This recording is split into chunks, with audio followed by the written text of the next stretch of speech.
lantern glows, and death stares back from the dark. Welcome to Mystery Parlour. I am your host, Axon. Where are you tuning in from tonight? Your voices keep this channel alive. Now, into the mystery. The annual Flaxborough Early Autumn Produce and Floral Excellence Exhibition, a title applied each year with increasing boldness, was proceeding with its customary air of polite competitiveness. Marrows were arranged with the solemnity of religious relics.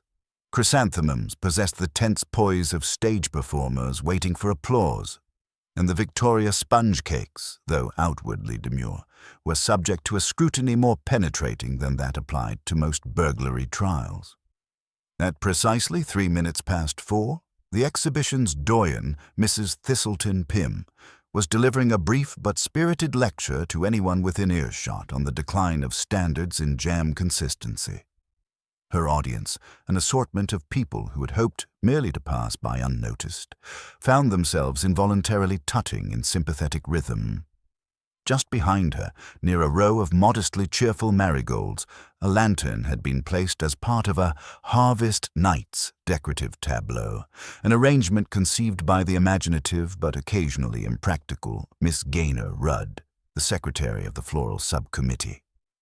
The lantern had been intended merely to evoke rustic charm.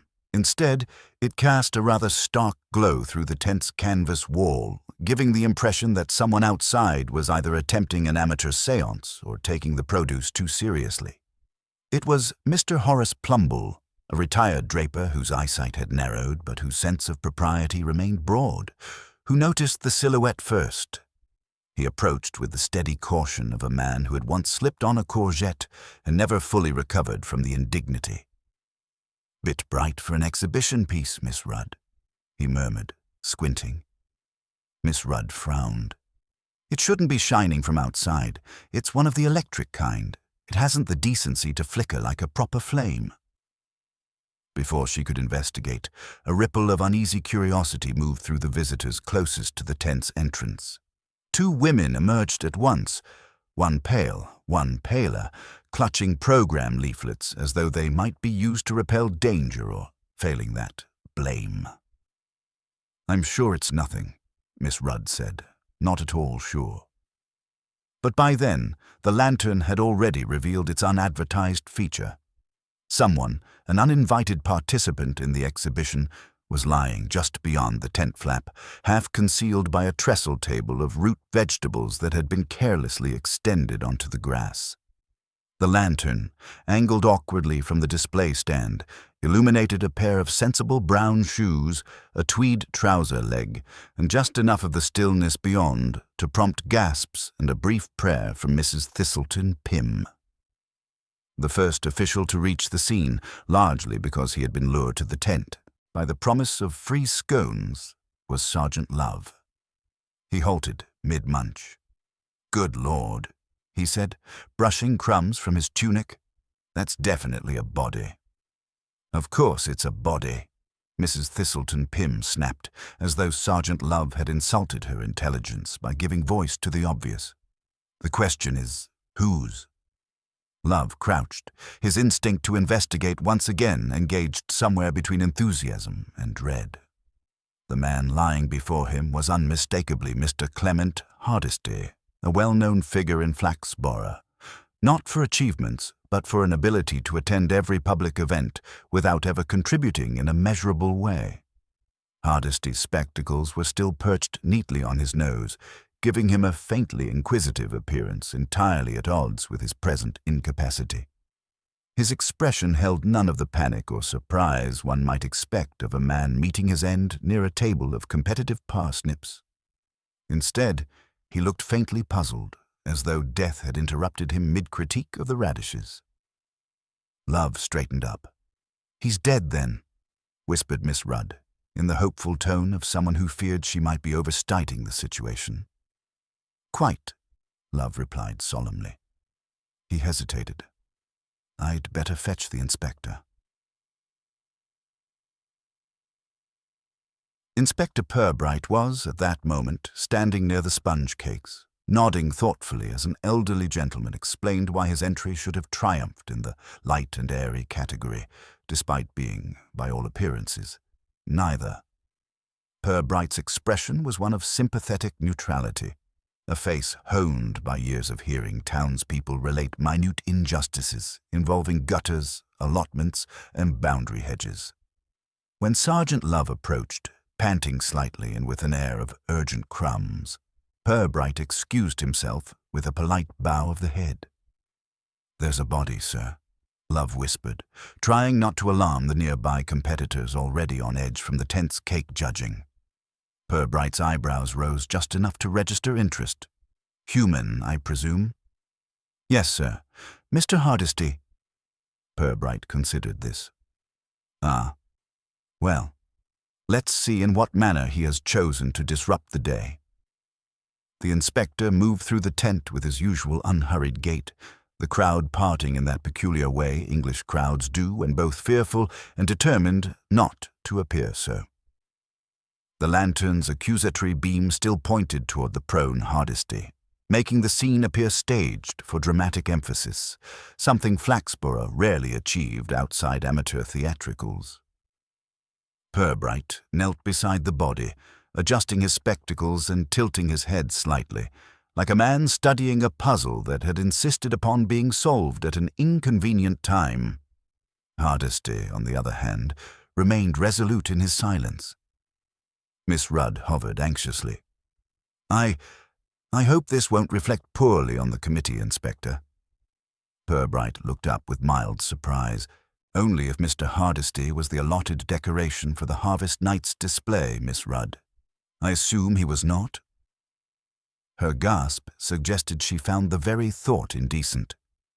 Satisfied there was no immediate drama, no wild-eyed assailant hiding among the carrots, Purbright carefully lifted one of Hardesty's hands.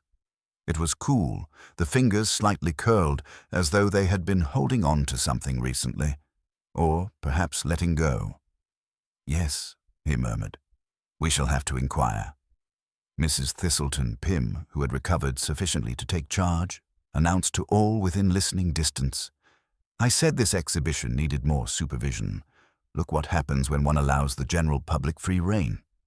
This pronouncement drew approving nods from several individuals who had moments earlier been part of the general public. Purbright rose, brushing the grass from his trousers. His gaze swept the gathered faces, predictably concerned, deeply curious, and already forming theories likely to rival any fiction written in the past 50 years. "I should like," he said in a voice both courteous and inevitable, "to speak with those who saw anything at all, unusual near this tent within the past hour." This prompted a shuffling chorus of contradictory murmurs. "I saw nothing whatsoever." "I did hear something odd. Perhaps a sneeze." "There was a draft. Might that be relevant?" "A draft never killed anyone," said another voice indignantly. "Well, look at him," came the reply. "He doesn't look well, does he?" "He's dead, Barbara." "Well, yes, but even before that." Purbright observed these exchanges with the faintest curve at the corner of his mouth. In Flaxborough, truth was rarely the first thing to emerge after a shock. What surfaced immediately was opinion. As Sergeant Love began the delicate task of ushering gawkers to a respectful distance, an operation akin to herding mildly offended chickens, Purbright's gaze returned to the lantern. It still shone, not menacingly, but in that accidental, overly helpful manner of inanimate objects that insist on revealing more than they ought. He leaned forward slightly. Something about its placement, just askew, yet not toppled, intrigued him. Something trivial, perhaps. But in Flaxborough, trivialities had an inconvenient tendency to become important, and Purbright, ever patient, had already begun to wonder why a lantern intended to illuminate marigolds had instead illuminated a corpse. Inspector Purbright had always considered that the first few minutes after the discovery of a body belonged, in fairness, to the deceased. The living would have the rest of time to embroider his memory. For now, Clementa Hardesty was given the courtesy of silence while the inspector finished his examination and issued a few instructions to keep helpful hands away. An ambulance was summoned, though no one believed it would arrive in time to alter matters. A constable, diverted from the car park, was posted at the tent entrance to turn visitors aside. He assured each arriving group that the exhibition was still open, but that they must kindly make use of the side flap to avoid congestion near the unfortunate gentleman. Purbright walked a slow circle around the grass where Hardesty lay.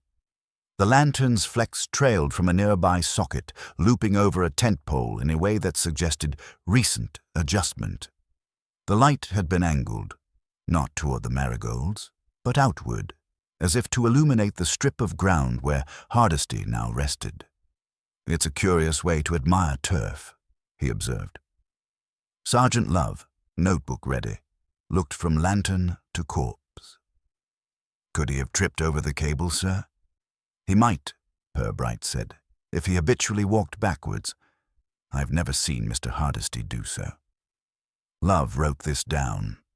"Who arranged this display?" Purbright asked. Miss Gaynor Rudd stepped forward. "I did, Inspector. The lantern, the marigolds, the sheaf of wheat, though Mrs. Thistleton Pym said the wheat was vulgar and that barley would have been more refined." "Was the lantern always pointed like that?" "No. It was meant to give a soft glow over the flowers. Mr. Hardesty said it lacked drama. That was just after 3, I think. Mr. Hardesty voiced an opinion. He always does," she said, then colored. "Did? And you replied?" "I told him the committee had agreed the arrangement and that drama was outside our remit." "Quite. And then?" "I went to the jam tent to help with labels. Mr. Hardesty drifted away. He does that, Inspector. At meetings he never seems committed to remaining in one place." "You didn't see him again?" "No. I heard him later, talking to Councillor Blee about sponsorship. Something about banners." "Thank you, Miss Rudd. You have been clear." The ambulance men arrived and set about their work. Purbright and Love withdrew a few yards. "You'd say natural causes, would you, sir?" Love ventured. "He doesn't look, you know, interfered with." "People rarely do," Purbright replied. "Interference is more a matter of arrangement than appearance. Still, at first glance, yes. A comfortable heart attack air. A man of his age, a warm afternoon. Interest in prize marrows." Love nodded. "So that might be that then." "Not entirely." Purbright's gaze went back to the lantern. When he had lifted Hardesty's hand, he had noticed a faint trace of something beneath the nails. Not soil. Hardesty had never gone so far as to touch earth, but a darker residue. Ink, perhaps, or polish. The detail went into that private cupboard in which Purbright stored small facts until they declared themselves, or faded. "Sergeant," he said, "find out who last saw Mr. Hardesty alive and walking. Ask gently. People dislike being treated as if they might be useful." "Yes, sir. Where do I start?" "Gossip runs downhill. Begin at the hilltops, organizers, stall holders, anyone with a badge. Then listen carefully to those who insist they know nothing." Love set off towards Mrs. Thistleton Pym. Purbright walked the other way, towards the refreshments marquee. Tea, he reflected, attracted the sort of person who had seen something and was unsure whether to confess or boast. Inside, the clatter of cups and murmur of consolation filled the tent. Purbright, acquiring a cup by appearing to deserve one, settled at the edge of the table. "And I said to her, I said, 'You never know who's about, Mavis.' And now look." "That's not being right, dear," the companion replied. "That's just worrying professionally." Two women, one in lilac, the other in beige, leaned together. "You saw Mr. Hardesty today?" Purbright asked. The beige woman started. "Inspector, oh, yes. Everyone saw him, didn't they? He was everywhere. Some of you more recently than others," Purbright said. "You, for example." She blushed. "Well, He was in the refreshment queue about half an hour ago, arguing over the currants in the tea cakes. Said he remembered a time when they were generous. Did he seem unwell? Cross. Councillor Blee had just told him there'd be no more free advertising in the programme next year. Conflict of interest, he said. Mr. Hardesty runs that print shop. Thought he was doing them a favour. Lilac Hat sniffed. Favour. My sister's poster came back spelling zucchini with 2 T's. So Mr. Hardesty and Councillor Blee parted on poor terms? Purbright asked. I'd say so. Mr. Hardesty went off muttering towards the far tents. I'll show him, he said. I heard that plain. Purbright thanked them and rose. Outside again, he looked across the irregular line of tents. Somewhere among them, Councillor Blee would be circulating, radiating the confidence of a man who composed his own speeches and considered them improved by repetition.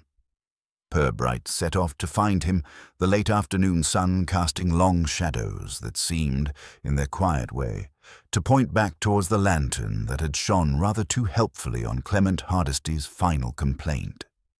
Inspector Purbright found Councillor Arthur Blee exactly where one might expect a man of his temperament to stand during a public exhibition, beside a large display board bearing his photograph in the mayoral robe. From a year he hadn't actually been mayor. He was addressing a small cluster of townspeople who were nodding with the care of those who wished to move away, but feared being pursued by further explanations.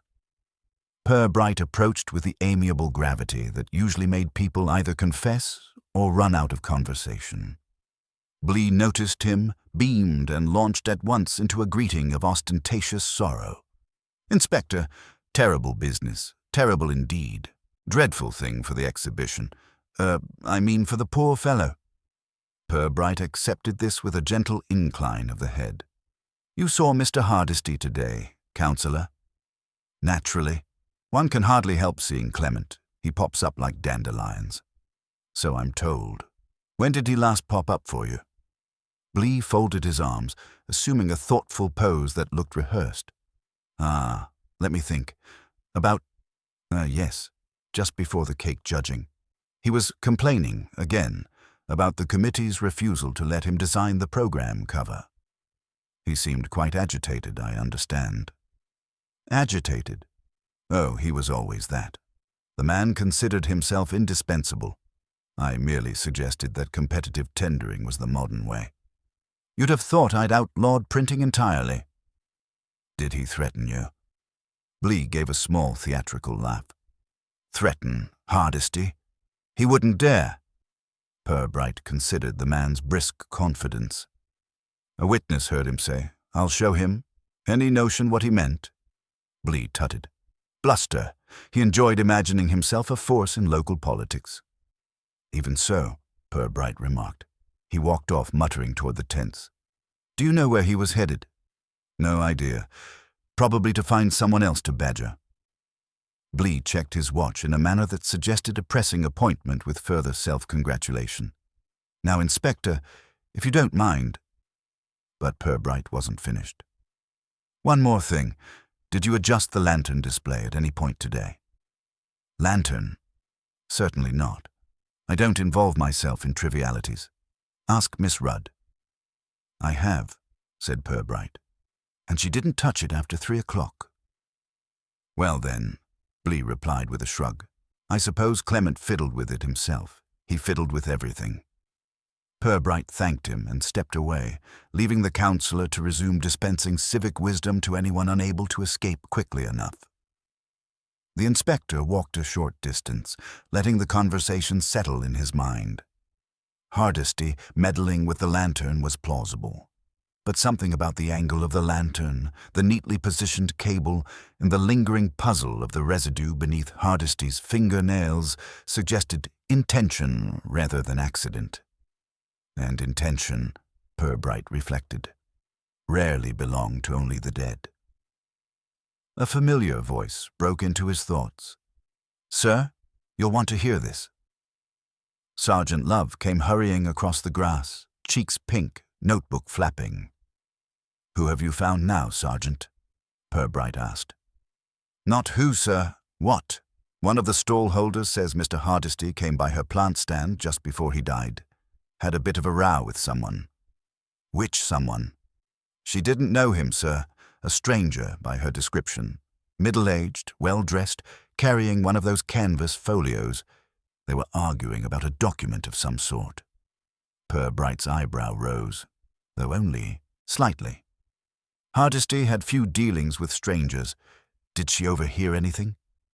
Only the stranger saying, "You've gone too far this time." And Hardesty said something like, "You can't frighten me with that." Then they moved off behind the tents. Did she see the stranger leave? No, sir. When she looked again, both men were gone. Purbright let the information breathe for a moment. A stranger with a folio, agitated enough to challenge Hardesty and vanishing before the body was discovered. This was the kind of detail that took a case from unfortunate to interesting. Where is this stall holder? By the west gate, sir. Would you like to speak to her? Presently. First, let us observe where Hardesty might have walked after this encounter. Purbright led Love around the outer edge of the tents, following the trodden path that most exhibitors and visitors used. He paused where the ground sloped slightly toward the marigold tent. A faint scuff mark caught his eye, a smear of shoe polish or something similar on the grass, with parallel impressions suggesting a brief struggle or loss of balance. Nearby, a crushed paper leaflet lay half hidden under a hedge. Purbright retrieved it. The leaflet bore the exhibition's schedule on one side. On the other, a handwritten scroll, 410, lantern. Nothing else. Just the word underlined twice. Love whistled softly. So someone planned to be at the lantern at that time. Or planned for Mr. Hardesty to be. Purbright folded the leaflet with care. Whoever wrote this expected a meeting or an opportunity. The sergeant looked over toward the tent where the body had been found. If Hardesty came from this direction, he could have walked straight to the lantern display. Indeed. And if he expected to meet someone there? Purbright let the thought remain unfinished. The pair continued onward, stopping where a narrow gap between two tents created a small alcove. A cigarette butt, filter type uncommon in Flaxborough, lay freshly dropped. Purbright picked it up with a handkerchief. "Imported brand," he said. "Our stranger may enjoy expensive habits." "And expensive trouble," Love suggested. "Possibly." Purbright's gaze drifted back toward the exhibition's entrance, where a few newcomers were still arriving, entirely unaware of the afternoon's drama. But why should a man with a folio confront Hardesty at a flower show, and what document could provoke such urgency? Love waited patiently, knowing the inspector was turning the pieces of the puzzle slowly, as if warming them to reveal hidden shapes. "Sergeant," Purbright said at last, "locate the stall-holder who witnessed the quarrel and ask the gate attendants if anyone matching her description left between 3 and 4. Listen for hesitation. People rarely remember what they don't expect to." "Yes, sir." As Love trotted off, Purbright returned to the path, studying the slope toward the lantern. The sun had dipped lower, casting the grass in long, quiet shadows. The exhibition continued around him. Voices, applause, the faint thump of a gavel announcing a cake winner. Yet here, on this small strip between tents, the day felt paused, suspended somewhere between accident and design. Hardesty had come this way willingly. He had met someone, or expected to, and he had ended his walk beneath a lantern shining too deliberately to be innocent. Purbright stepped forward, the faintest stir of curiosity warming his usually placid expression. Something in the quiet geometry of the scene was just beginning to align. Purbright remained for a moment at the narrow passage between the tents, letting the last traces of the scene impress themselves upon him. The scuffed turf, the foreign cigarette butt, the faint convergence of paths that all seemed to guide Hardesty toward that too bright lantern. The air still held the mingled scents of baking and chrysanthemums, untroubled, unchanged, giving the odd impression that the afternoon itself refused to acknowledge what had happened. And perhaps that was why the inspector trusted it. People, unlike flowers and sponge cakes, always betrayed themselves eventually. As he walked back toward the west gate, where the witness stall holder was reported to be, Purbright noticed a mild commotion near a row of potted herbs. A cluster of older ladies were whispering fiercely, heads dipped together like plotting hens. Their glances darted toward Purbright, then away, then toward each other again. The inspector chose not to approach them. Information gathered too early was often more about performance than truth. Better to speak first with someone who had not yet rehearsed her version. He found the stall-holder, a wiry woman with brisk elbows and a sun-reddened nose, leaning against the side of her trestle table, sorting seed packets with professional irritation. "Mrs. Bracknell?" he asked gently. "That's me," she replied, not looking up. "And I've told the sergeant what I saw, which wasn't much, mind." "Not much," Purbright echoed, "but enough to interest me. May I trouble you for it again?" She let the seed packets drop with a sigh. "If it'll put the poor man to rest sooner, ask away." "Thank you. You mentioned Mr. Hardesty argued with a stranger. Could you describe him again?" "Tallish, thin as a beanpole, hair the color of damp straw. Suit was good, too good for this place, and he had that look about him, as though he didn't intend to be impressed by anything he saw." "A professional look, perhaps?" "Professional nuisance, more like. He had a folio case, one of those stiff-backed ones that make a man think he's important." Purbright nodded. "And the argument? Did it last long?" "Only a few seconds. They weren't exactly shouting, but their faces— Oh, that was real temper. The stranger said Hardesty had gone too far. Hardesty said he wasn't scared of anything being brought up." Then they drifted round the back of the tents, still snapping at each other. "And after that, I didn't see either of them again. Thought no more of it until—" She gestured vaguely in the direction of the marigold tent, then rubbed her arms as if a chill had passed. "Do you think that stranger did him in?" Purbright's tone remained mild. "At present, I'm thinking only of what might have occurred. Not who caused it," she huffed. "Well, someone did. Men don't just fall neatly under lanterns." "Quite so." Purbright dipped his head. "One last thing. Did the stranger's accent strike you at all? Local or otherwise?" "Oh, not local, Inspector. Too crisp. A southerner, if you ask me. Or one of those people who think speaking like a radio announcer will help them win arguments." Purbright thanked her sincerely and moved away, leaving her to resume bullying her herb seedlings into orderly rows. Love appeared from the gate a moment later, breathless but purposeful.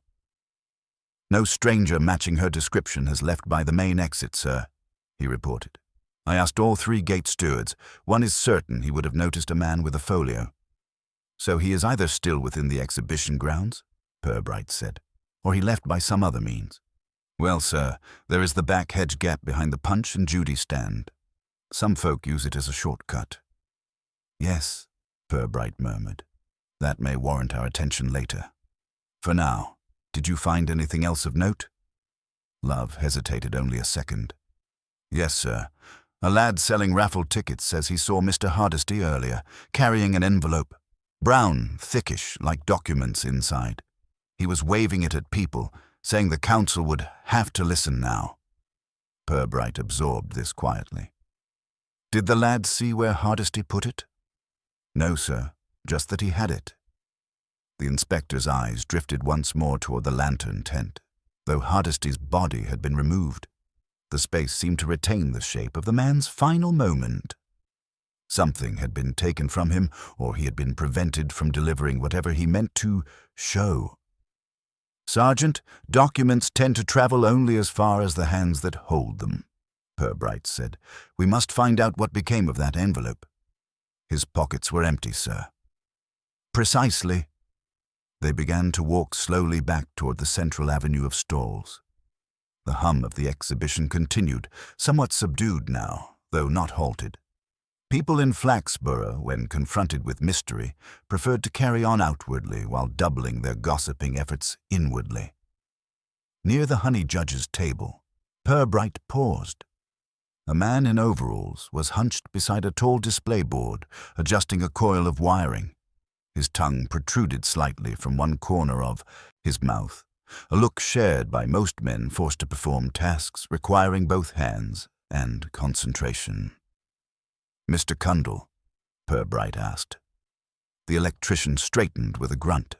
"Inspector, don't tell me something's blown now as well." No. I merely wonder if you installed the lantern display cables." "I did. Yesterday. Ran the supply along the inner poles so no one trip." He frowned. "Was the cable loose?" "No," Purbright said. "Neatly placed, in fact, but perhaps too neatly for something hastily adjusted." Cundall wiped a hand on his overalls. "Only person I saw fiddling around that tent was Hardesty himself. Kept peering at the joints like he was expecting sparks." "Did he move anything?" "Shifted the lantern a bit. I told him it'd blind people. He said it needed dramatic front lighting, whatever that means." "Did he have anything with him?" "Oh, aye. That folio he always carried when he wanted to look important. And an envelope he shoved inside when I told him to stop blocking my light." Purbright's attention sharpened. "He put the envelope into the folio?" "He did, then wandered off. I didn't see him come back." The inspector thanked the man and resumed a quiet stroll. Love leaned close. "So the envelope might still be in that folio, sir." "If we can find it," Purbright said. "Hardesty was not discovered with it. Therefore, someone has removed it." "Which someone?" Love asked. "For now," Purbright replied. "We have a short list of longer shadows.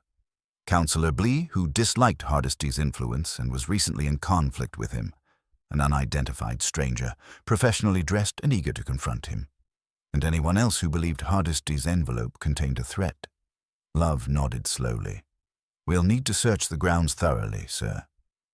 "And we shall," Purbright said. "But first, we must understand what Hardesty believed he had. People do not carry secret envelopes to flower shows unless they intend to make a point, publicly or privately." He glanced back toward the lantern's former pool of light. "And when a man intends to make a point," he added softly, "there is always someone hoping to make sure he does not." Purbright moved at an unhurried pace toward the center of the exhibition grounds, where the afternoon light had begun to flatten into the soft gold that made even Flaxborough appear momentarily picturesque. The inspector used such moments as opportunities. People tended to soften under gentle sunlight, their guard relaxing just enough for truth, or something nearer to it, to slip out. He paused near the bandstand, where the town's silver band was packing their instruments away with the weary diligence of men who suspected their next performance would involve more marches than waltzes. Beyond them, the grass sloped slightly toward a line of stalls selling artisanal goods, of dubious practicality. It was there, beside a stack of wicker baskets, that Purbright spotted a figure whose discomfort radiated like steam.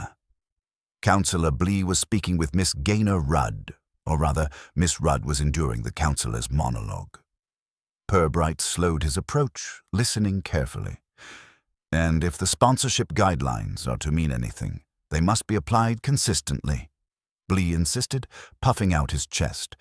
Hardesty simply couldn't be allowed to print promotional material for events he was judging. "Conflict of interest, you see. I told him that plainly." Miss Rudd murmured something indistinct in reply, something that suggested politeness rather than agreement. Purbright stepped into view. "Evening, Councillor. Miss Rudd." Blee turned quickly, eyes narrowing with a kind of defensive brightness.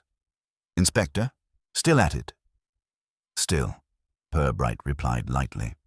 "Your recollection of events is helpful, so I hope you won't mind an additional question." "I should think not, unless we intend to be here all night." Purbright nodded with deliberate patience. "Mr. Hardesty, when you last spoke to him, Was he carrying anything besides his usual folio? Blee frowned in exaggerated concentration. I don't recall. A leaflet, perhaps? He always had papers stuffed into pockets. Why? Only curiosity, Purbright said. A man's final errands often illuminate his intentions. Miss Rudd shifted uneasily. Inspector, if I may, Mr. Hardesty did come to speak with me again after his argument with Councillor Blee. Only for a moment. He asked if there was a place nearby where someone could have privacy for a quick conversation. Did he specify with whom? No, he only said it was important. Purbright absorbed this silently. And what did you advise? That he try behind the judging marquee where the old display boards are kept. Hardly anyone goes there except volunteers. I didn't think— No harm done, Purbright assured her. Thank you. Blee cleared his throat with theatrical annoyance. Inspector, I hope this line of inquiry won't reflect negatively on our organization of the event. We cannot be held responsible if— Purbright smiled faintly. Councillor, I have never known responsibility to be contagious. It does not attach itself where it is unwelcome. Blee opened his mouth to argue, but Purbright had already turned away. Sergeant Love rejoined him near the refreshment stand, a paper cup of lukewarm tea in hand. Sir, Love said, I've spoken with the lad again. He says Hardesty was in quite a state. Kept patting that envelope as if checking it was still there. Said something about proof and they'll have to act now. Purbright considered this. Proof suggests wrongdoing, and wrongdoing suggests a subject of interest beyond horticulture. Council business, perhaps. Humble. Ventured. Budget irregularities. In Flaxborough, Purbright replied. If so, it would likely be less irregularity than inconvenience. Still, the possibility is worth noting. Love hesitated, then added, The lad also said Hardesty seemed frightened, sir. Not angry, frightened. That is a useful distinction, Purbright murmured. They reached the rear of the judging marquee, where wooden display boards leaned against one another like elderly men attempting to stay awake. The area was quiet, shielded from the main foot traffic.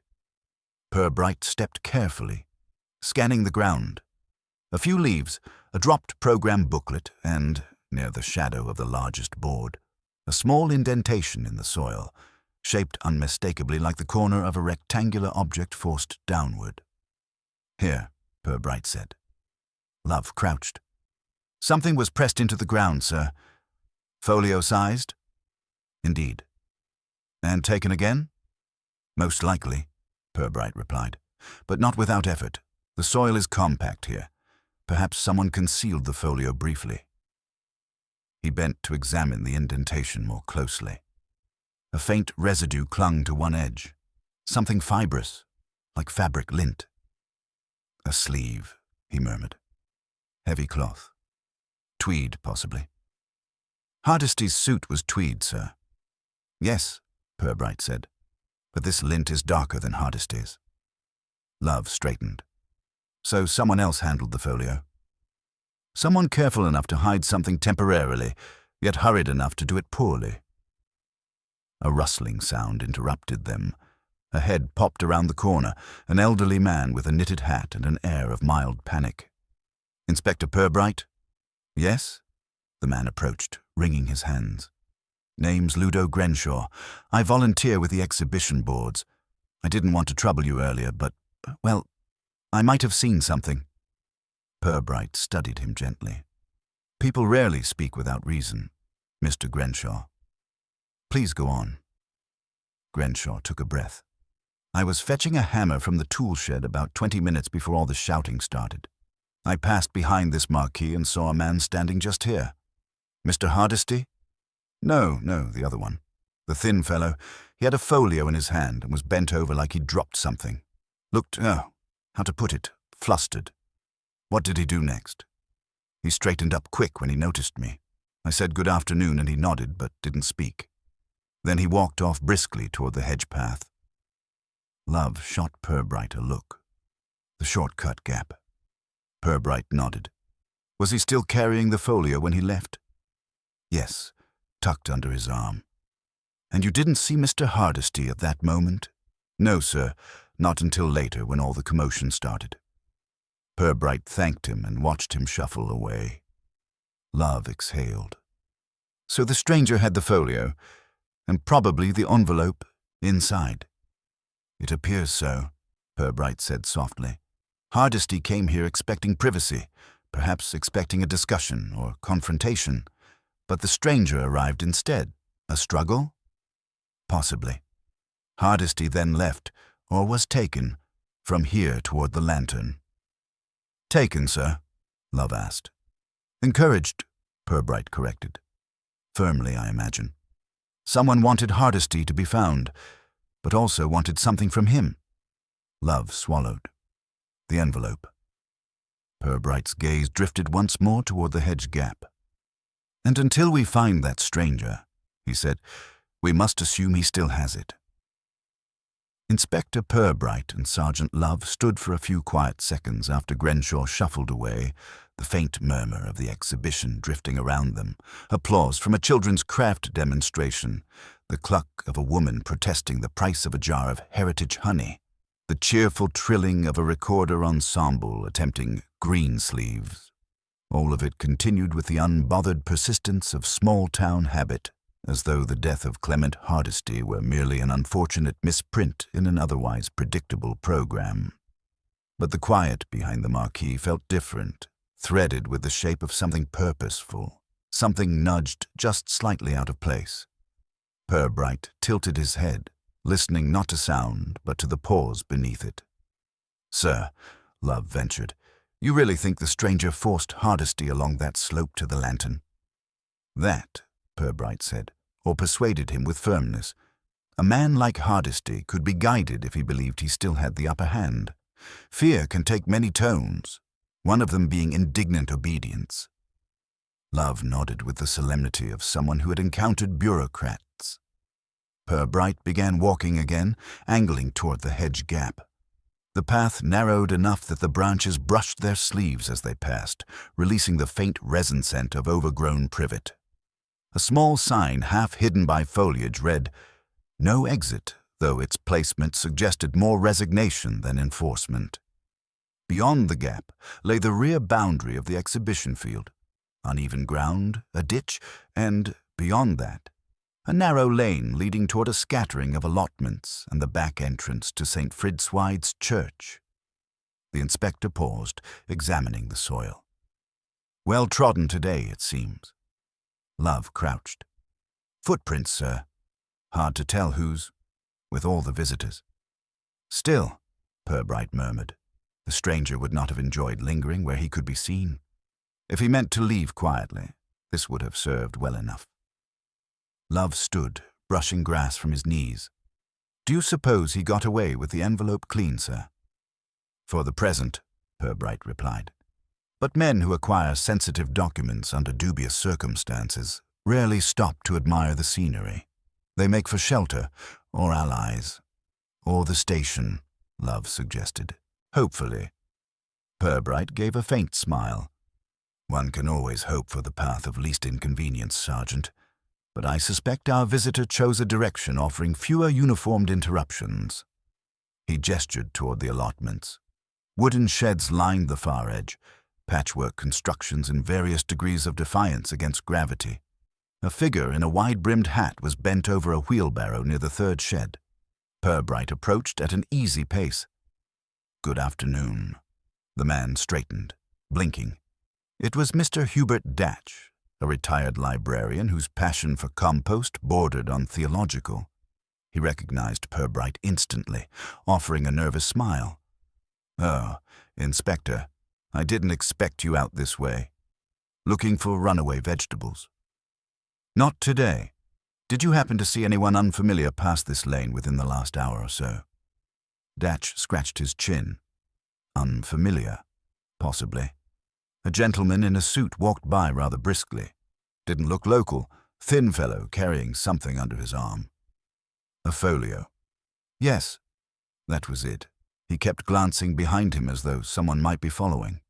I was tempted to ask if he required directions, but he had the air of someone who would not welcome advice. Which way did he go? Down toward the churchyard. Walked along the footpath behind the vicarage. Purbright thanked him. Datch returned to his wheelbarrow, relieved to have been helpful without being implicated. As the inspector and Love walked back toward the exhibition grounds, Love said, "Churchyard, sir. What would he be doing there? Hiding, perhaps, or waiting, or simply catching his breath while contemplating his next move. Fear can be a persuasive navigator. He must know the police will be looking for him. People in a hurry often believe they are less noticeable than they are, or more clever." Love nodded, though with the expression of a man imagining several possible fools. They re-entered the exhibition field through the hedge gap. The crowds had thinned now. Many families were packing hampers, making plans for supper, or remarking that the weather was turning. The lantern display had been removed, leaving only a rectangular patch of flattened grass where Hardesty had lain. Miss Rudd was nearby, supervising the dismantling of the Harvest Night's tableau. Her usual fluttery composure seemed weighted now, her hands fussing with decorations as though tidying could banish the memory of the afternoon. Purbright approached her gently. "Miss Rudd, one more question." "Yes, Inspector," she said, her fingers still worrying a coil of ribbon. "When you advised Mr. Hardesty about the secluded area behind the marquee, did he appear relieved? Nervous? Determined?" She stopped moving at once, gaze drifting toward the empty grass where the lantern had stood. "Determined," she said softly. "That's the word. I thought perhaps he meant to lecture someone." She managed a brittle smile. "He did like an audience, even a private one." "Thank you," Purbright said. "That helps." As they walked away, Love whispered, "So, Hardesty went to that spot expecting a meeting. The stranger showed up instead. He took the folio, or envelope, and then, what, panicked?" "Possibly," Purbright said. "But if his goal was simply to steal the envelope, panic would not have served him. He bothered to conceal the folio, however briefly, and then retrieved it. His actions suggest purpose rather than dread." "Then why kill Hardesty?" Purbright let the question linger between them before answering. Perhaps he had no intention of doing so. Love stopped mid-step. "But sir, the body—" "Sergeant, consider this. Hardesty was not stabbed, struck, strangled, or shot. No sign of a struggle visible, and yet he died shortly after a heated exchange with a man who vanished. Many might conclude the stranger killed him. And you don't." "I entertain the possibility," Purbright said calmly, "that Hardesty died because he was afraid. Afraid enough to collapse. Fear can be persuasive." Love swallowed. "So the stranger may not have intended harm at all." "Or intended one kind and achieved another," Purbright replied. "We must examine both possibilities." A sudden commotion near the far side of the grounds caught their attention. Raised voices, a woman's exclamation, the distinct sound of something clattering to the ground. Purbright turned immediately. "Come, Sergeant." They crossed the grass swiftly, weaving past lingering visitors. Near the ice cream stand, two women stood arguing vehemently, and between them, on the ground, lay a broken canvas folio, its clasp twisted, its contents nowhere to be seen. Love gasped. "Sir, it's the folio." Purbright's eyes narrowed. Not stolen, not hidden. Dropped, and most telling of all, emptied. Inspector Purbright reached the fallen folio just as one of the women declared, with righteous offense, "If she hadn't barged into me, Inspector, it wouldn't have happened." The she in question, small, flustered, clinging to a handbag, looked close to tears. Purbright stooped over the folio. Good leather, decent stitching, the sort a careful man bought after weeks of thinking about it. The clasp had been twisted, not simply opened. The corners were freshly scraped. He straightened. "Before we decide who barged into whom," he said pleasantly, Let us discover what has suffered the barging. Sergeant Love? Love moved in, extending an arm to keep shoes away. If you'll just step back, please. Yes, Mr. Jenks, including you. Now, Purbright went on, who was in charge of this object just before gravity became involved? That would be her, said the stouter woman, stabbing a finger at her companion. Came flying out of the side path. I did, not fly, the other protested. I hurried. There's a difference. Sometimes, Purbright agreed. Your name, madam? Edna Rolfe. I've been helping in the WI tent. She glanced at the folio. I was bringing it to you, Inspector. To me? His tone stayed mild, but Love saw the small brightening in his eyes. Yes, I found it by the hedge path, lying just off the side, with everyone talking about a stranger with a case and papers, and Mr. Hardesty. I thought it must belong to that. Her voice wobbled. So I picked it up and came this way. Then she walked straight in front of me. I did not, the other woman said. I was proceeding to the tombola in an orderly manner. Mrs. Elkington. Thank you, said Purbright. Flaxborough will be relieved to know order was observed. Mrs. Rolfe, when you found this folio, did you open it? Her answer was too quick. No, I'm not nosy. A rare condition, he murmured, yet you know it is empty. She colored. When it fell, the clasp came open. I couldn't help seeing. There was nothing in it. I walked back along the hedge in case papers had blown out, but there was only a crisp packet. When was that? Purbright asked. Half an hour ago, perhaps. I was going to the outside tap for water. I took the hedge path. It's quicker. The folio was just there. No one about. In that half hour, Purbright said, no distraught owner has reported the loss of a valuable case. Curious, is it not? That interested him greatly. He might be scared, Mrs. Rolfe ventured. People are saying it was his fault Mr. Hardesty died. People prefer a culprit to a question, Purbright replied. It gives conversation something firm to lean on. She gripped her handbag tighter. I haven't done wrong, have I? If blame were passed by touching objects, he said, this town would consist entirely of plaintiffs. You have done exactly what I would ask. Brought mysterious property to the police before someone imaginative found it. He nodded to Love. Sergeant, be kind enough to take charge. Love produced a handkerchief, lifted the folio, and confirmed its emptiness with a glance. Nothing inside, sir. Not even a program. Lock it in the car, Purbright said. Later we shall see if it will yield anything more talkative than that. Love moved away, carrying the folio as though it might yet decide to disclose secrets en route. Purbright took both women's details and dismissed them. Mrs. Elkington departed with stiff dignity. Mrs. Rolfe walked off more slowly, looking back twice as though half expecting to be recalled and scolded. By now the exhibition was sagging into its end. Marquees drooped as ropes were loosened, tables folded with protesting clatter. Children were retrieved from improbable hiding places.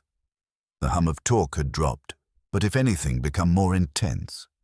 Flaxborough was preparing to go home and decide what the afternoon meant. Love rejoined him. Folio safe, sir. Do you think our stranger left it there on purpose? People seldom drop good leather by accident, Purbright said. Whoever emptied that case did so near where it was found, and did not wish to walk far still holding it. You think he's got Hardesty's envelope, then? I think, said Purbright, that the contents of that folio now sits somewhere its new owner considers safe, and the sense of safety is usually supplied by another person, not by a lock. Someone here? Love asked. Someone in Flaxborough, Purbright replied. Mr. Hardesty believed he could prove something. Someone else believed he must not. The papers are already with that someone or with their friends or locked in their drawer. We must discover who looks relieved that Hardesty can no longer wave an envelope under their nose. Love glanced toward the patch of flattened grass where the lantern had shone. You don't think the stranger meant to kill him, then? I think a scare was intended, Purbright said. And fear, in certain temperaments, travels straight to the heart. We must discover who relied on that or failed to anticipate it. He watched the last visitors drift toward the exits, each carrying away a version of events. Somewhere among them, he thought, was a thin, well-dressed man walking a little too calmly, trusting that an empty folio and a dead printer would keep a secret quiet. In Purbright's experience, secrets in Flaxborough rarely stayed quiet for long. Inspector Purbright left the exhibition ground only when remaining would have meant helping to fold tables. Stalls were being dismantled, the band had gone, and Mrs. Thistleton Pym had moved on from sponge judging to the decline of marigolds. Flaxborough, having absorbed a corpse, was returning to its usual criticism. At the station, Sergeant Love put the empty folio on Purbright's desk. "There it is, sir. Nothing inside except a faint smell of polish." Purbright opened it. The lining showed rectangles where papers had lain. "A well-used article," he said. "Not bought to impress, I think, but to sustain the impression that business was always in hand." "If only we knew what sort of business," Love said. "In a town this size, important news travels last but longest," Purbright replied. "Somebody will have told Mr. Hardesty what he wanted to hear. We must find out who it was and what they left out." Love said, "Dr. Hargreaves will do the post-mortem in the morning. From what he's seen, he expects heart failure." "A diagnosis which delights relatives and disappoints policemen," Purbright murmured. "Still, we mustn't rush to be disappointed." He closed the folio. "What do we know of Mr. Hardesty beyond his marigolds?" "Printer and stationer," Love recited. "Shop by the corn market. Does. Programs. Invoices. Likes telling people where their commas ought to be. Has opinions on the council that don't always match theirs." "A bold man," Purbright said. "We'll visit his kingdom." Evening was settling over the corn market when they reached it. Hardesty's premises were squeezed between a tobacconist and a menswear shop. Fading gold letters declared, "C. Hardesty, commercial printing, stationery, duplication." The door was locked. With the necessary formality and a little help from Love, the lock ceased to be an obstacle. Inside, the air smelt of ink and paper. The front counter displayed biros and greeting cards. Behind a partition, the print room stretched back in disorder. Presses, stacks of paper, and a desk submerged beneath proofs and invoices. "Observe, Sergeant," Purbright said, "Mr. Hardesty in his natural environment." "Busy or disinclined to file," Purbright replied. He leafed through the top layer of work. Church notices, flyers, newsletters, the printed undercurrent of Flaxborough's life. A folder marked Council.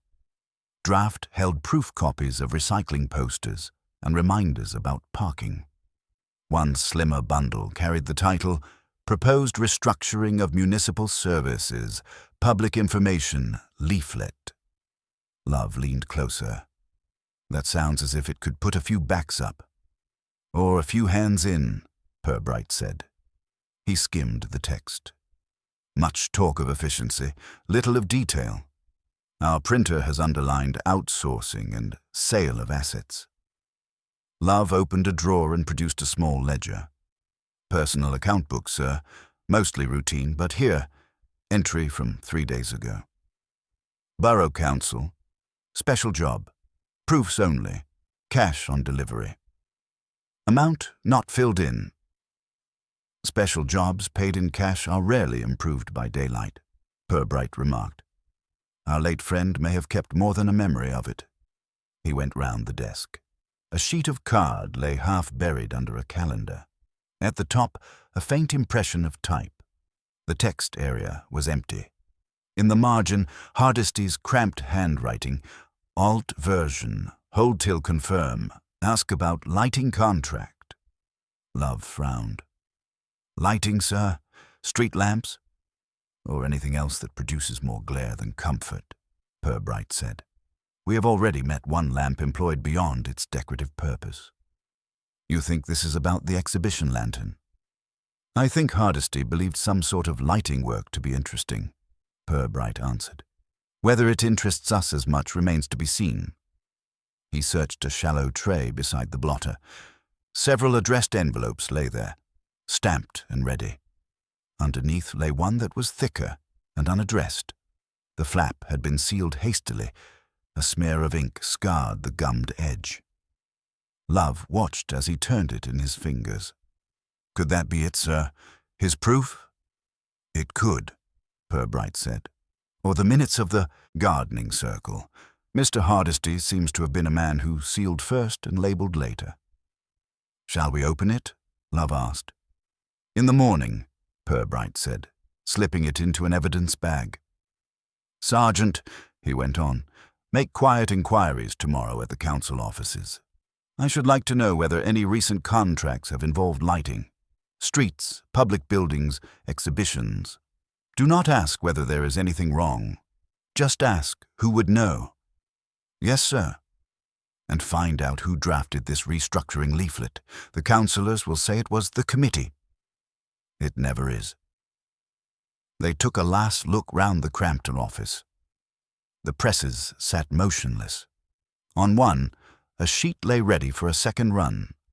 A half-printed notice about revised parking charges.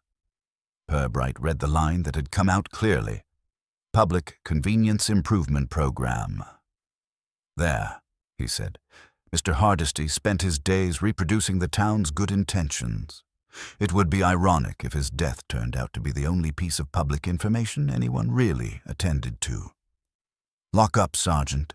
In the morning we shall see what the doctor makes of Mr. Hardesty's heart, and what the town makes of our interest in its lighting. They'll talk then? Love asked. They already are, Purbright said. Sooner or later, somebody will say just a syllable too much. Our task is to be standing where we can hear it. Morning brought a grey, level light to Flaxborough that seemed designed for post-mortems and paperwork. Inspector Purbright, who preferred the latter, began the day with the former. Dr. Hargreaves at the hospital mortuary greeted him with the brisk cheerfulness of a man who believed death to be an improvement on some people's habits. Heart Purbright, he announced, folding back the sheet. A classic. Old scarring, recent strain. Your Mr. Hardesty's heart had been rehearsing this collapse for years. Brought forward in the program, as it were, Purbright said. No assistance from others?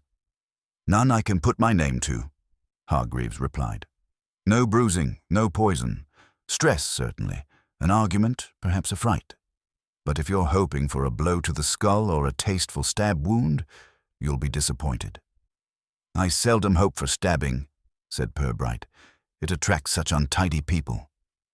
As they left, Hargreaves added, If it comforts your conscience, I'll say this. Whoever upset him didn't need much help from Providence. The next good fright would have done it anyway. He walked back to the station where Sergeant Love awaited him in the CID room, surrounded by files. Doctor says heart failure, sir? Love asked. With all the enthusiasm of a man describing drizzle, Purbright replied. No violence we can nail to anyone's door. But cause of death does not erase motive. It simply changes where guilt may sit. Love nodded. I've done as you asked with the council, sir. Had a word with Miss Bellwether. She says any lighting contracts go through the Borough Engineers Department.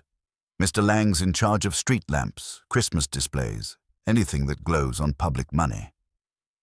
A broad parish, Purbright observed, and the restructuring leaflet. That's interesting, sir. Officially drafted by the Communications Subcommittee. In practice, done by a consultant firm from down south, Orpen Advisory Services. Miss Bellwether says they sent a chap up to get the feel of the town last week. Tall, thin, polished, carried a folio. Purbright's pause was brief. Did she say whether this emissary of modernization has left? She thinks he went back yesterday evening, Love said. Caught the 6:15 train. She really didn't see him herself. And his name. Giles Orpen. Same as the firm. Stayed at the White Hart. A man who names a firm after himself finds it difficult to distinguish between the two, Purbright murmured. Before we trouble Mr. Orpen's dignity, let us see what Mr. Hardesty thought of his prose. He opened the drawer and took out the sealed, unaddressed envelope from Hardesty's office. The flap still bore the smudge of hurried ink.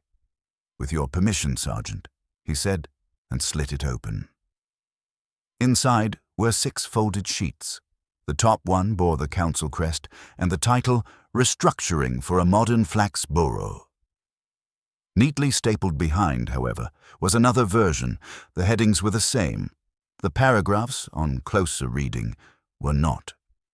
Purbright read, his eyes moving without haste. Love watched him. At last the inspector handed over the altered version. "Read the 3rd paragraph on page 2, Sergeant. The one with lighting provision." Love found the place. Selected municipal services, including street and decorative lighting, will be transferred under long-term contract to approved private partners. Initial oversight will rest with a joint committee comprising representatives of the Borough Council and the successful tenderer. He looked up. "Sounds like the rest of it, sir. Vague but important sounding." "Now compare it with the same paragraph in the official proof," Purbright said. Love shuffled sheets. Selected municipal services, including street and decorative lighting, may be considered for future collaboration with approved partners where cost-neutral and subject to full public consultation. He whistled softly.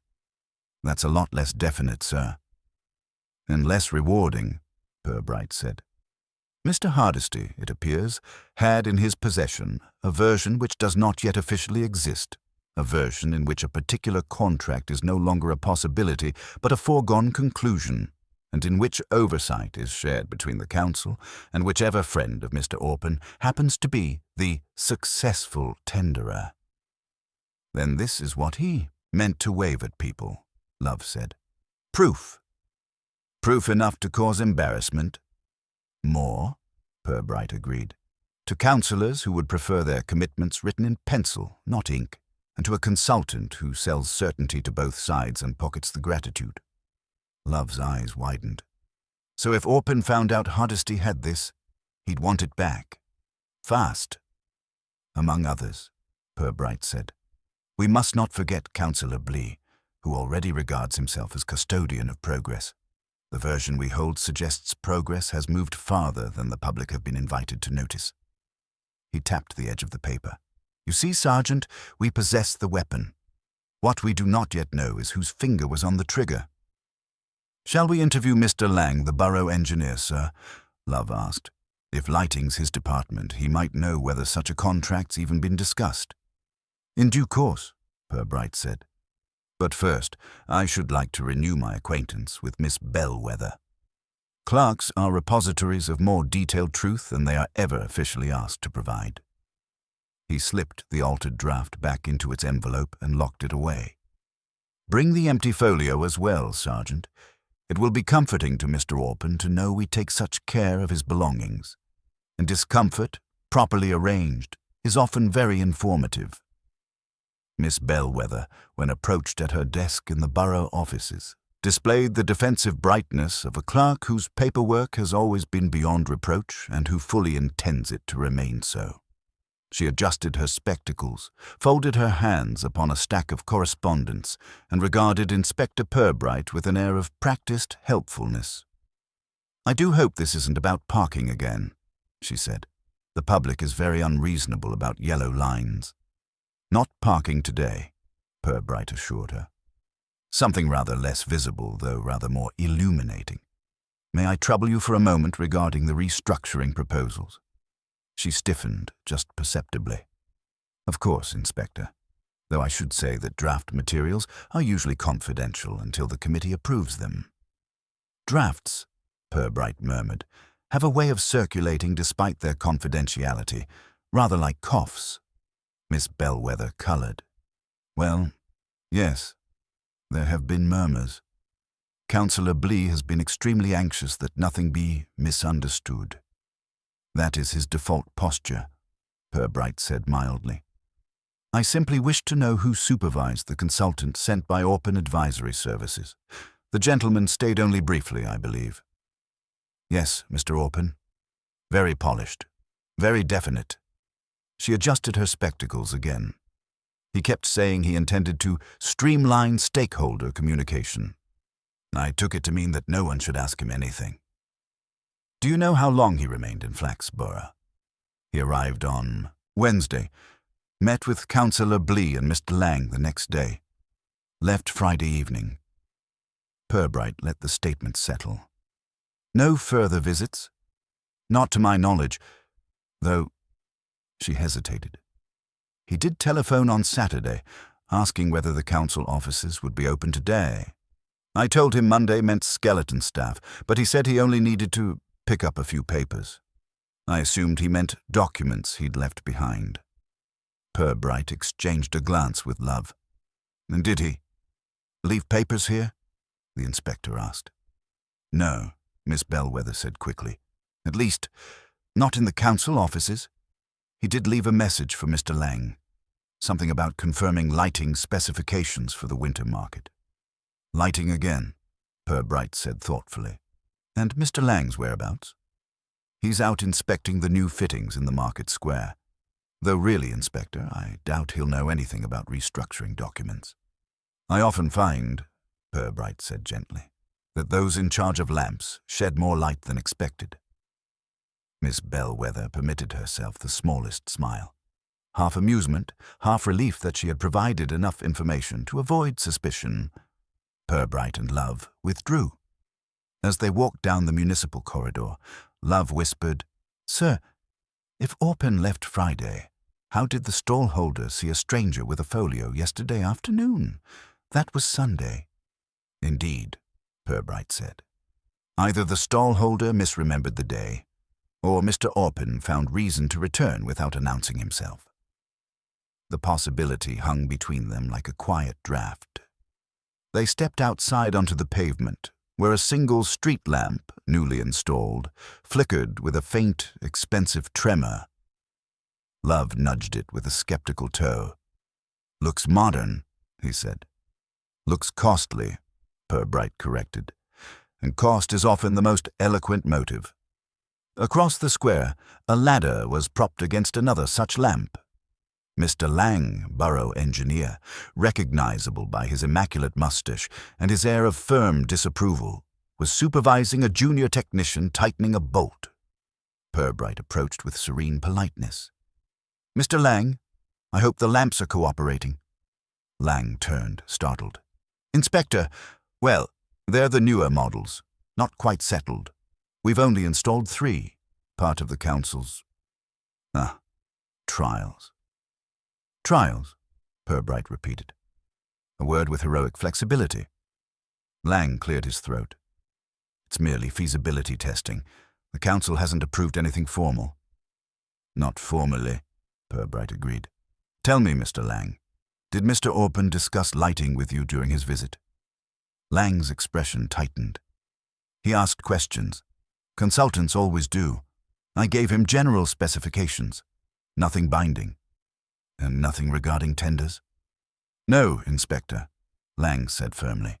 Any contract for lighting would require public consultation. Purbright nodded as though satisfied. Then perhaps you can explain something else. Did you speak with Mr. Hardesty recently? Lang blinked. Hardesty? The printer? Only about a set of posters. Why?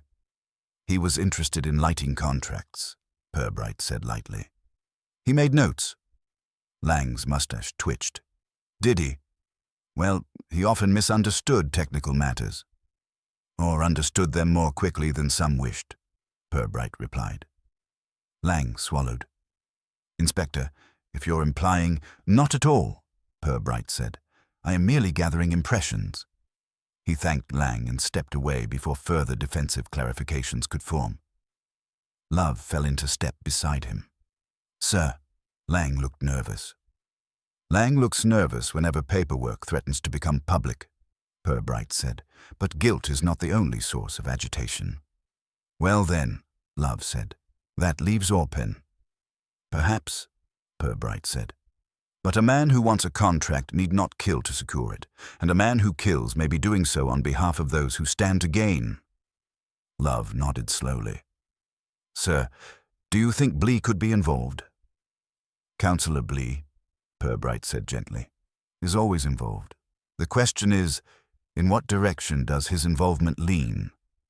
They returned to the station in thoughtful silence. By mid-afternoon, the altered restructuring draft lay open on Purbright's desk, while Sergeant Love pieced together a chart of the lighting committee, an unpromising sea of names who had, over the years, approved everything from Christmas bulbs to directional signage. Purbright leaned back, fingertips pressed together. Sergeant, he said, this document is premature, bold, and profitable. It bears Orpen's imprint, but Hardesty held it. Hardesty confronted someone. Hardesty died, and the envelope he carried has vanished. Love tapped his pencil. So if Orpen came back secretly to retrieve the papers, he would be the simplest explanation, Purbright said, and therefore the least reliable. Love sighed. Sir, you always choose the hard suspects. It saves time in the long run. Just then, the station door buzzed. Constable Teal appeared, cap askew. Inspector, there's a gentleman here asking for you. Says his name is Orpen. Giles Orpen. Purbright allowed himself the smallest, slowest smile. Ah, he said softly, the hard suspect chooses us. Love straightened. Shall I bring him in, sir?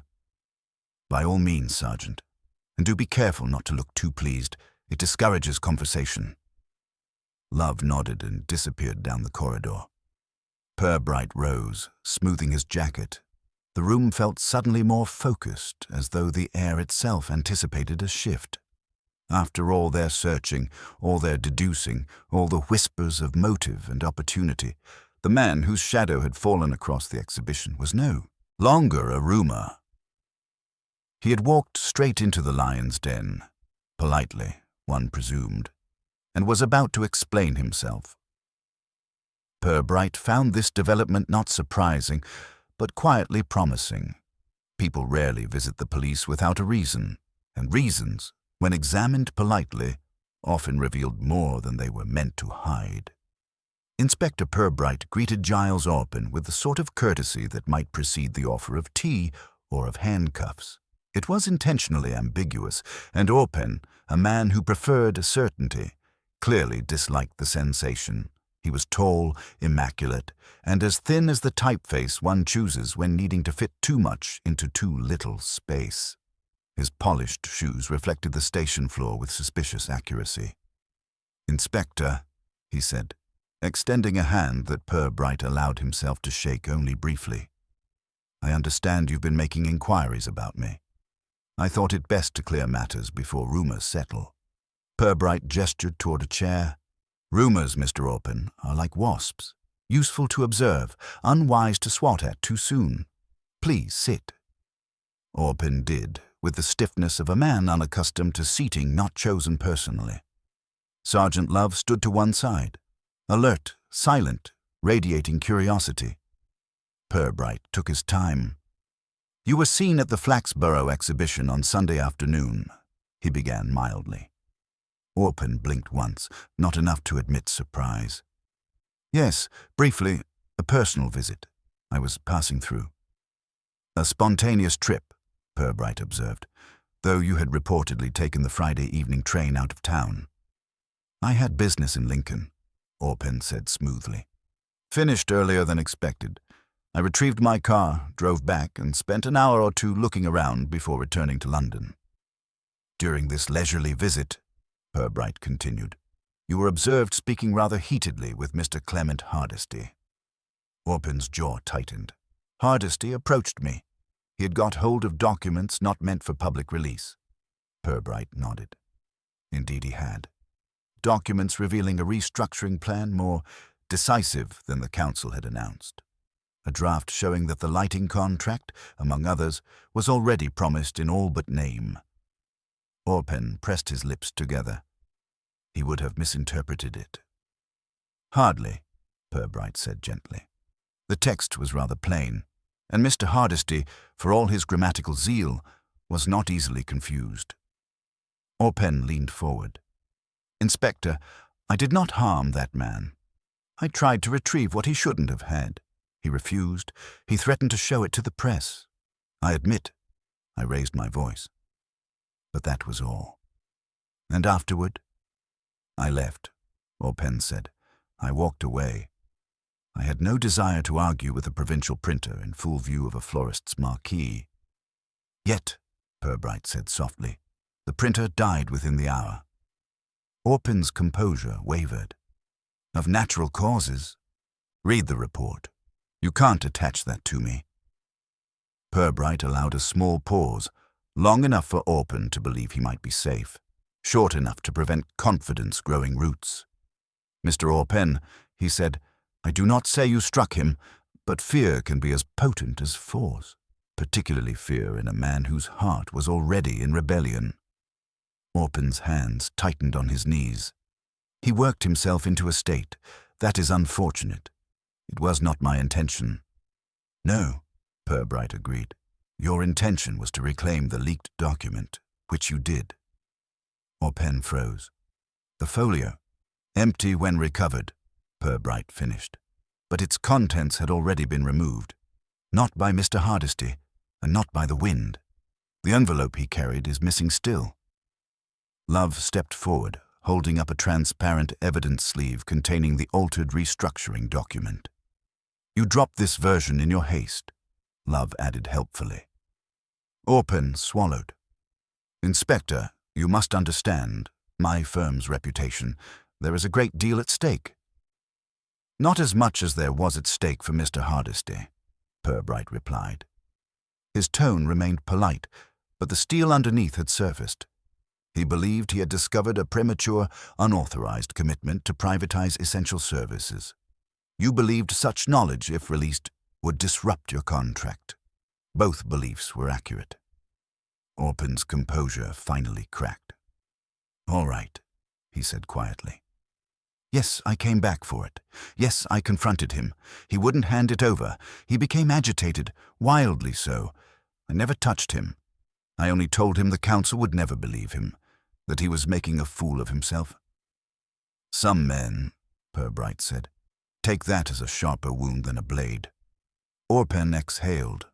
When he clutched his chest, I panicked. I left and hid the folio. I tucked it behind the boards. I meant to return for it when no one was watching. And the envelope. Orpen looked almost relieved. I don't have it. Purbright's brow lifted. Indeed. No, Orpen insisted. I swear it. The envelope wasn't in the folio when I found it behind the marquee. He must have handed it to someone else. Or dropped it. But I never saw it.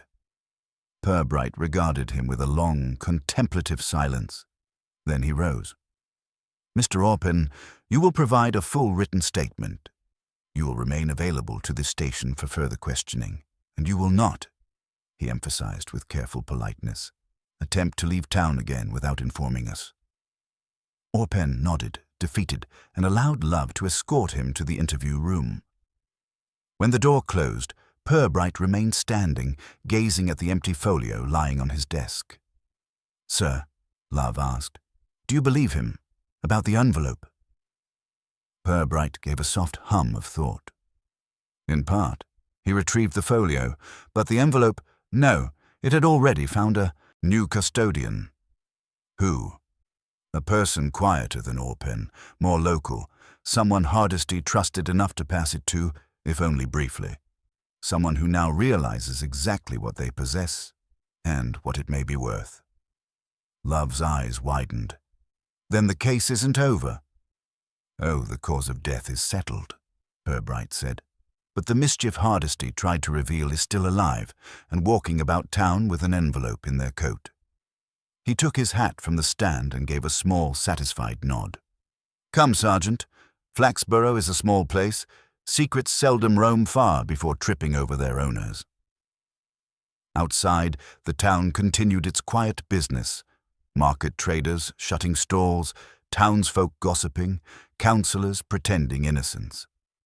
Life resumed as it always did, with only the faintest ripple to mark where a man had tried to shine unwelcome light upon inconvenient truth. Inspector Purbright adjusted his spectacles and stepped into the autumn air. There would be paperwork. There always was. But first, one last polite conversation with someone who knew more than they had said. That, in Flaxborough, was the surest way to find what remained of Clement Hardesty's final message.